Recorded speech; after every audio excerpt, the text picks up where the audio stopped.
北朝大军驾抵邺都，我家太尉奉了君命，提兵南下京师，问罪于南朝君臣。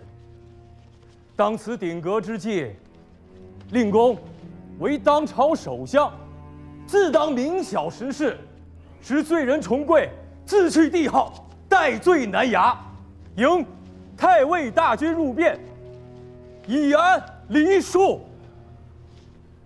拿来吧。拿来？拿来什么？制文、诏令，你有吗？在下虽无制文诏令，但所言所著，句句皆是实情啊，令公。即使没有，插出去送开封府，以行骗论罪。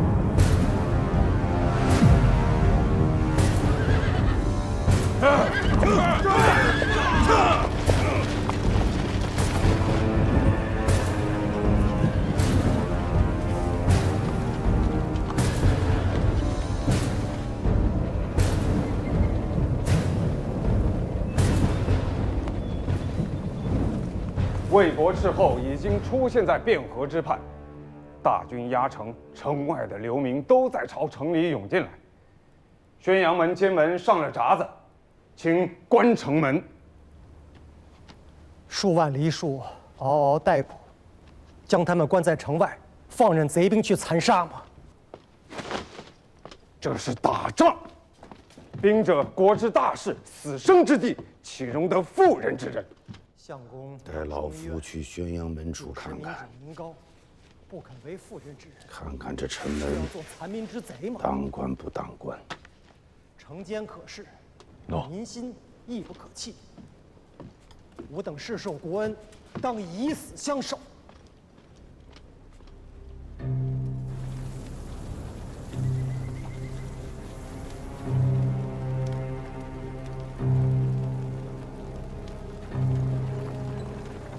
天快黑了，若是不关城门，城外的人心存念想，只会越聚越多。现在不关，再拖上2个时辰，只怕到时候想关都关不上。你把刀子亮出来，城门就关上了，你敢吗？眼下最要紧的是这许多流民一下涌进城内，去开封府一并治理。可这开封府里还有做衙理事的人啊。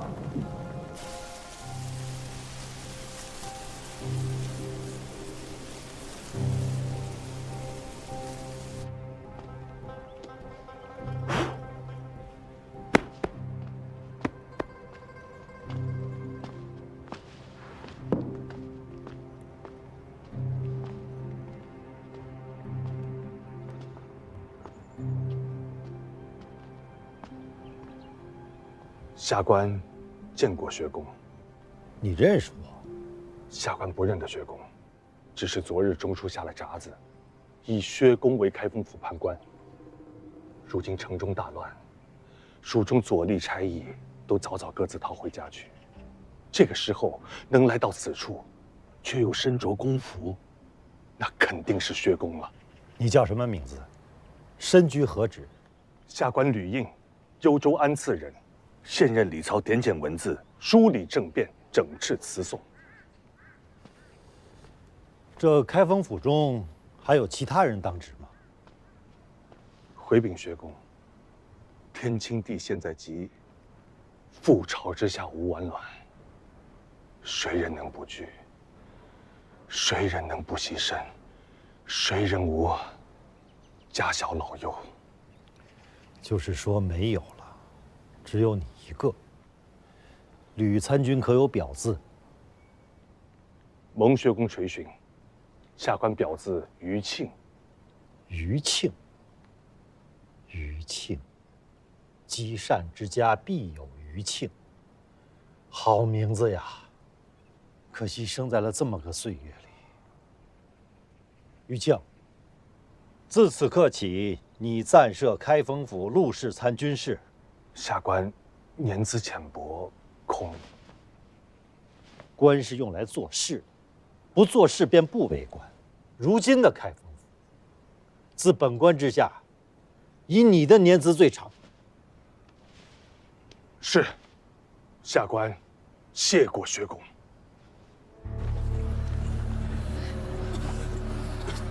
大郎，人太多了，这样下去不成啊！兵乱一起，除了京城，他们还能去哪儿？这些都是基辅之民，现在汴梁便是他们的家。可是大战在即，谁知道这些人里有多少腋下军和契丹人的探子？必是不会少。张太尉又不是第一天当将军。那既然如此，那干脆即便如此，那又如何？天底下乱成这样子，是他们的过错吗？与其在此物色有野，还不如想想有什么力所能及的事情可以做，安置流民也好，抵御贼兵也罢。汴梁的清军士卫，这吃了这基辅百姓许多年的粮税供养，总得做点正经的事情，才对得起自家的良心吧。你这郎君，一张嘴说的倒是好不轻松。眼下的局面，天子和相公们都没法子，咱们这些大字不识几个的大头兵，又能记得了什么事情？行了，莫要与他争辩。通知兄弟们上马。去哪儿？下寨。守护城。大郎，你这守城必先下寨，此乃军中常法。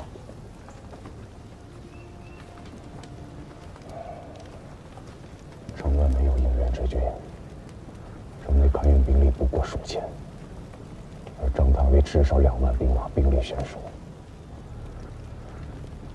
正等到大军围城之时，这10几里长的城墙，纵使几千人都镇上来，他也是顶不住。腋下兵骑兵多，契丹人又是骑射渔猎之族，我猜他们根本用不着强攻，骑着马围着城墙跑上几圈，就能把我们活活累死。大郎，你的意思我明白，只是咱们只有一个指挥，撑死了也不过才200多人。整个腋下大军到了，咱们连半个师人都撑不下去，又如何能做到凌晨下寨呀？打不赢是咱们没本事，不敢打。有人会笑话咱们没懒子。大郎，是战是降，朝廷与相公们都尚未定论，咱们也不知急于这一时。大郎，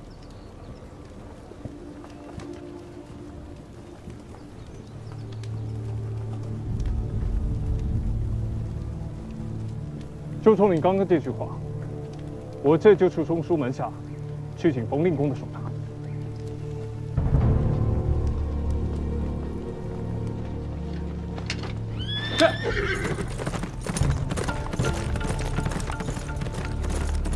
兵贵神速，不等他了。传将令，全军上马。诺。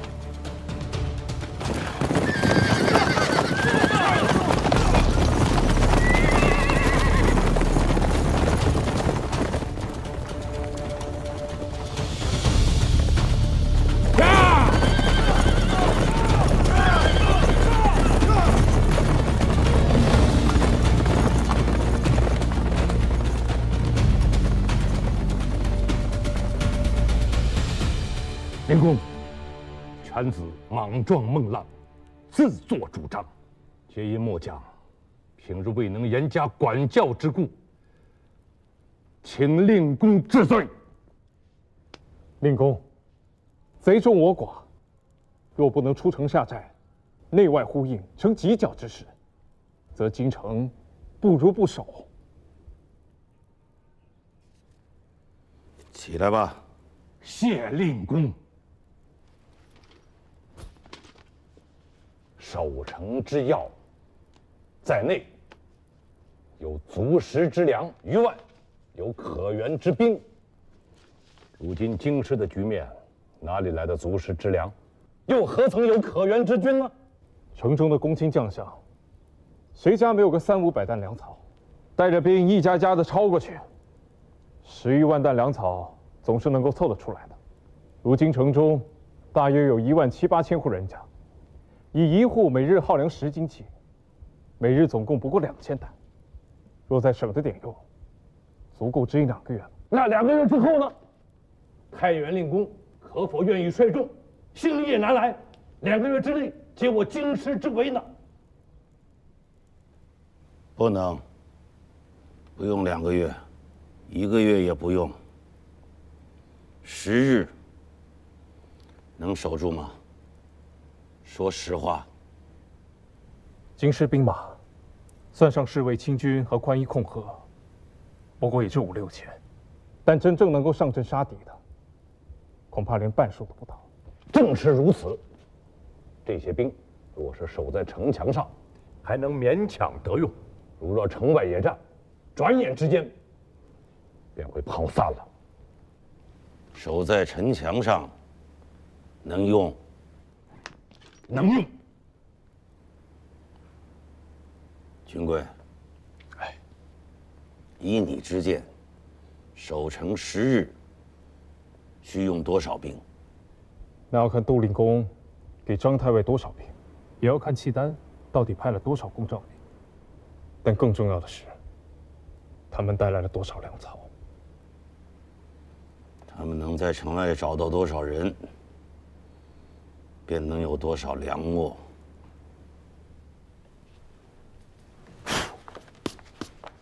这是御街勾当的清闸。禁卫清军前日平乱，当街杀了26名军士，皆为奉国军所属。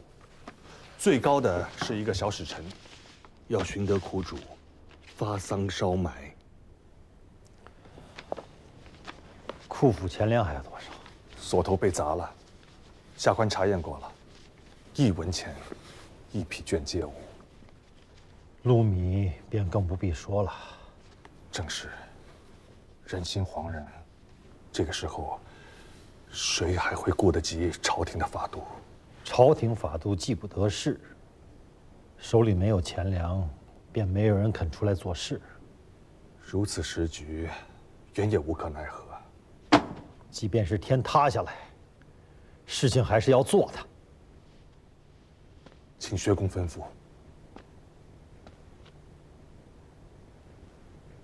这第一件事，便是借钱。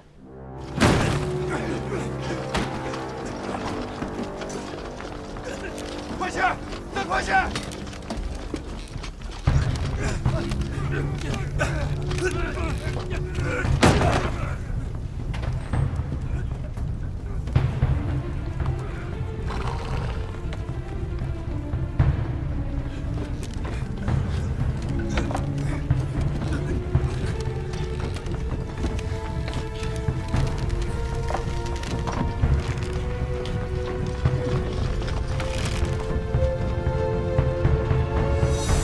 大佬，这200军卒守城，只怕明日午时张太尉的兵到了，咱们连半个时辰都撑不过去。哎，会有援兵吗？叫儿郎们打起精神来，天下英雄可都看着咱们呢。我们现在是张太尉喉咙里的一根刺，要叫他领教领教咱们汴梁侍卫亲军的胆色。城外副城下寨。是，人不多，该是不到1000人。带兵的将校是谁？赴城外200-300步，有真骑斥候，小人等未敢近前。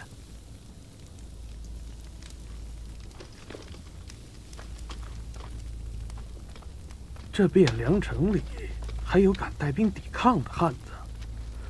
不是说那罪人前几日要引火自焚吗？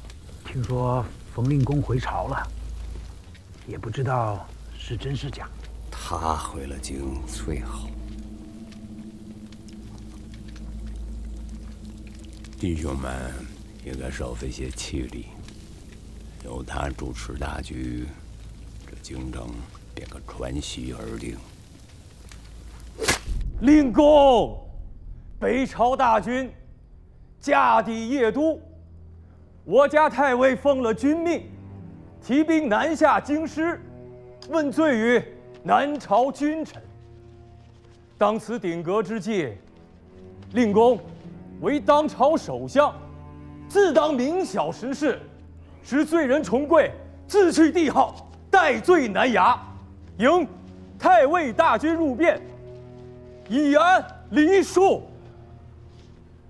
拿来吧。拿来？拿来什么？制文、诏令，你有吗？在下虽无制文诏令，但所言所著，句句皆是实情啊，令公。即使没有，插出去送开封府，以行骗论罪。不，来人！令公，令公，令公三思啊，令公！令公，文肃，下官在。你到唐察，宣召京师3品以上文武公卿，外藩使臣，2个时辰后，简贤讲武殿议事。下官领命。契丹大国带甲何止100万，杜令公之腋下亦有20万貔貅猛士，一举而下汴梁，不过反掌监视。大使与司空凭吴越王之命北来，想必自有官封权宜之计。如今天清在即，10加10余载气数已尽，吴越诸军当知大事。张太尉如今提大兵10万，兵临京师，破城之日，恐无完卵。尊驾来此，是想要我吴越弃朝廷而奉契丹？北朝大军乃不世出的圣人，岂是诸位想见就能见的？若无重臣引荐，大使与司空，怕是连大军之兵帐都进不得。使君，开封府有人来拜。吴越一向公事朝廷，勤修贡事。使君与司空此来，所带银券珠玉，想必不在少数。纵使当下社稷崩乱，局势败坏，主公要替吴越改视他人，怕一时也难于计议。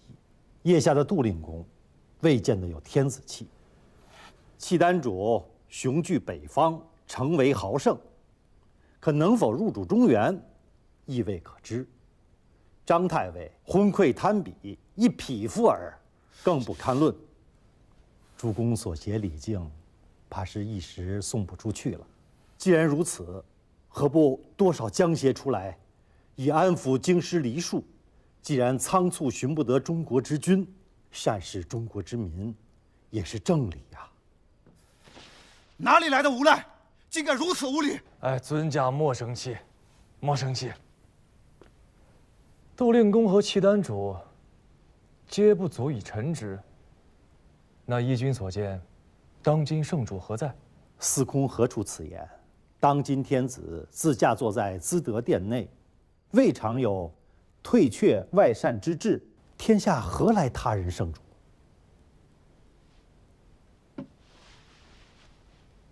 你想借多少？多少全凭司空心意。京师10万黎庶，嗷嗷待哺。豪富之家虽属100万，亦不为多；贫寒小户虽捐地至县，亦不为少。既如此，你帮我做一件事，我就做主借贷10万银券于开封府，只是需立下字据，以抵扣贡事，如何？你能做得主吗？我乃开封府判官，此等小事，如何做不得主？司空大手笔啊！张太尉一片全权之意，却当成了耳旁风。10万银券，宁可扔进水里，也不肯拿出来劳军。我方才让你帮我做件事，便是将这个偷了我茶杯的毛贼缉拿归府，以律治罪。休要污蔑我！谁偷你茶杯？人赃俱获啊！还请司空命贵府绑了此人，我拖他回去。来人！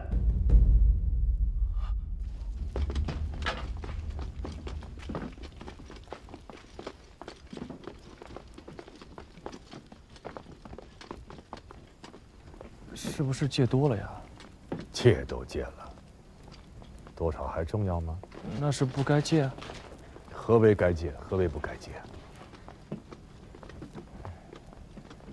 也不知道这个人是不是个骗子，空口白牙一顿说。哼！银卷，我们直接送到开封府。犯人他自家压着，这又如何骗得了人呢？我还是觉得此事有些荒唐。刚才你戒的时候倒是挺爽快啊，此事做的的确是荒唐，但做都做了，现在又开始反复犹豫，就更荒唐了。我就是觉得那个人说的话极有道理。且不论六哥和国忠是否还要继续尊奉眼下这个朝廷，在京师之内，这数十万百姓却是无辜被难，能尽力救得些，总好过作弊上官。有些事，官家不管了，终须得有人来管。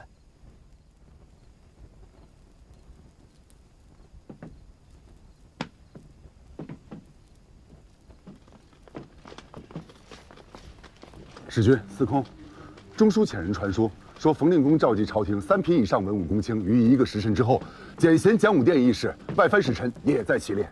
老令公，天子已然自弃天下，杜令公效先帝当年故事，引北朝大军南下，其事不可当也。小冯相公，下官敢问，何为效先帝当年故事？先帝弃了幽蓟，杜令公难不成要弃了两河？内汉又何必如此装糊涂？契丹大军已然到了腋下，河北之地尽归北朝所有，又何来一个弃字？腋下降了，晋阳却未降。杜令公效仿先帝，刘令公却断不肯为二臣。河东100万之兵，是与契丹一决生死。说的倒是好听。刘令公拥兵晋阳，河北沦陷已有数月，如何不见河东军出兵御敌？你却又是何人？官居何职？公卿讲武殿议事，也有你插嘴的份吗？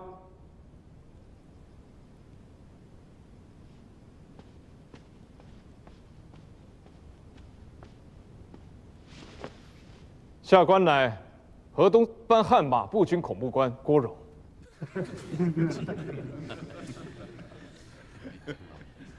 下官代刘令公陈情于京师诸公。杜重威叛国，张彦则逞嗣，契丹大举南来，当道诸公却不知安民御敌，却还想着将卖国的奸贼称臣取喜，这岂不可笑？原来如此，连刘知远都动了心了。却不知刘令公何日提兵来京师辅政呢？小冯相公的意思，是欲使刘令公像杜令公那般，弃了河东百姓黎庶，将12州国土拱手让与契丹，再率兵南来京师，以兴鼎革。河北是前线，河东难道就不是前线？河东不能弃，那是朝廷最后的指望。召你们来本不是议论这个的。张彦泽的兵近在咫尺之间，你们谁若是欲降，稍时自可出城去降。眼下是有一桩急务要着落在你们身上，却不知老令公所言急务究竟是何事？粮食、兵。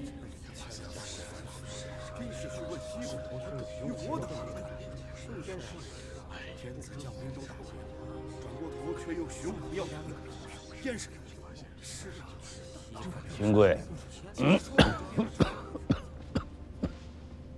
禀令公，朝廷规制，在职以上，倚仗50，10项备之。各个节镇、诸军、诸司使各有牙兵清教，巨额不等。悉数充裕营伍，能够得到5000兵力。至于粮食方面，公卿城郎各家的司令，至少60-70担，多则300-500担。若悉数以充粮秣，至少可供给京师居民2月有余。却有谁家的日子？捐书钱粮。主公，国难当头，正该戮力报效，以权终结。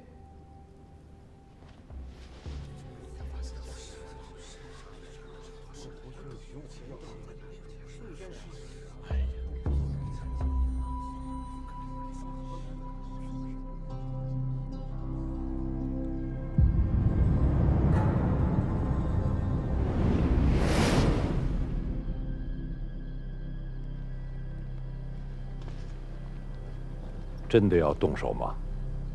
你说呢？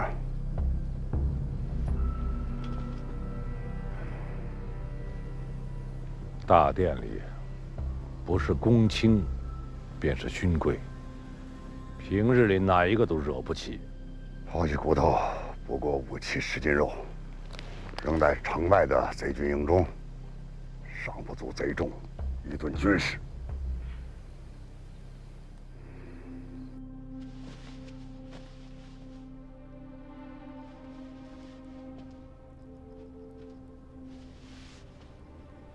三国桥，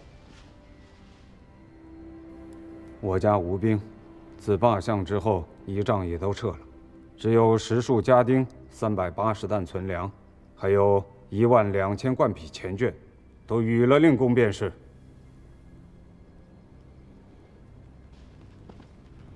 冯令公，贵使，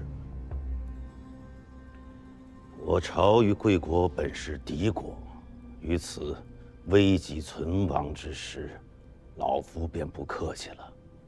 南唐使团上下500兵丁，便由侍卫亲军征用了。冯令公，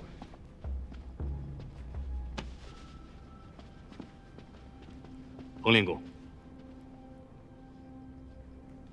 吴越使团卫队2个指挥，加上另外一个黄龙岛的水族营，共计612余人，愿意听从令公调遣，守卫京师。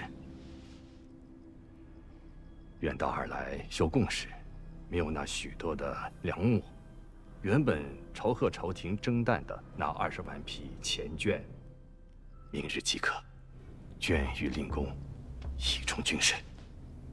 贵使有心了，只是有一条，还恳请令公应允下官。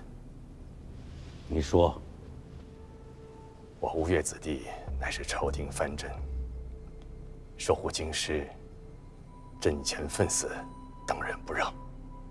只是倘若朝廷以外人视我，将我这诸将士分散编制，枉送性命，那下官也是不义的。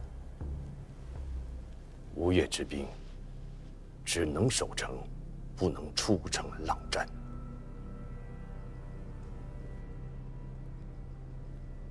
依你，吴越之境，当由下官亲率，所有将领就由下官于司空奉领，其余将士概不受令，不为军前为命。依你，还有吗？如此，下官谨奉令公君命。令公，如此我大唐，你们不行。自此时起，南唐使团上下，由你徐鼎臣一将，皆须听从号令，违令者诛。